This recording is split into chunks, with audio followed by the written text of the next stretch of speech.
खुलुमबाय बड' लेटेस्ट आपडेटआव बयखौबो बरायबाय रादाबखौ फरायदों आं प्रमद खाख्लारिया। गिबि निउसआव दङ दिनै बर'नि थामथि गोरोबथा बिटिआर गोजोन गोरोबथा सान।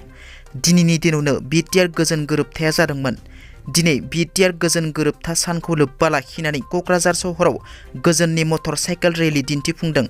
बे हाबाफारियावनो बिटिआरनि गाहाय प्रमद बर', क'क्राझार जिल्लानि जिल्ला बेंगिरि बर्नाली डेक्का आरो बिटिआरनि गुबुन गुबुन बिफाननि मावफुं सोद्रोमा आरो इउपिपिएल दोलोनि मददगिरि दैदेनगिरिफोरा बाहागो लायो। मख'नो गोनांदि बिटिसि सेक्रेटारियेटनि लांगोनायाव बिटिआर गोरोबथा सानजों लोब्बा लाखिनानै 100 फुट माहारियारि मोनथाम गाबनि फिरफिला बिरहोयो बिटिआरनि गाहाय प्रमद बर'आ। सेथि बोसोर आनजादनि खालारखौ फोसावबाय। दिनै Assam higher secondary education council सुंद'बै एएचएसएसिआ सेथि बोसोर आनजादनि खालारखौ फोसावनानै होबाय। देग्लायनि सेथि बोसोर आनजादा 15 मार्चनिफ्राय 31 मार्चसिम जागोन।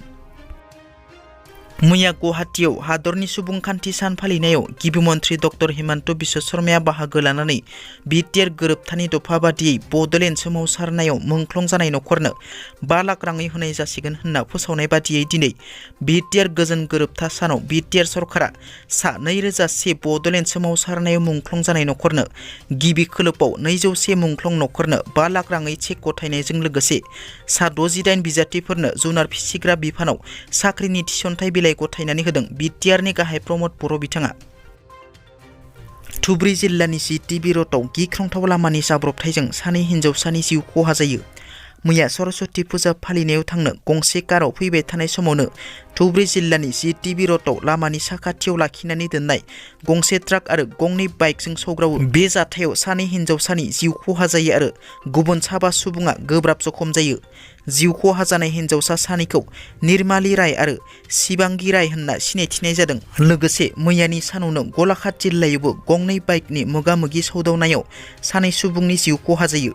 जिउ खहा जानाय सानै सुबुंखौ हिमन्त बर'आ आरो राहुल बावरी होनना सिनायथिनाय जादों। बे जाथाया खामारगावनि साखाथि माहारियारि राजा लामायाव जादोंमोन। चिरांनि green valley family dhaba and रेस्टुरेन्टआव इउनाइटेड फ्रन्ट अफ एक्स एनडिपिनि खौरांगिरि मेल। मैया गिबि मन्थ्रि डक्टर हिमन्त बिश्व शर्माया फोसावनाय बिटिआर गोरोबथानि 3.1 दफानि बादियै सनितपुर आरो बिश्वनाथ जिल्लानि माखासे गामिफोरखौ बिटिआर सोसननायखौ इउनाइटेड फ्रन्ट अफ एक्स एनडिपिनिफ्राय बरायनानै गिबि मन्थ्रि डक्टर हिमन्त बिश्व शर्मानिसिम गोजोननाय फोरमायहरदों। लोगोसे रन्जन दैमारिजों लोगोसे बारग' एनडिपिनि दैदेनगिरि केडारफोरखौ जोबथेसालिनिफ्राय उदां खालामनो सरकारनिसिम खावलायहरदों।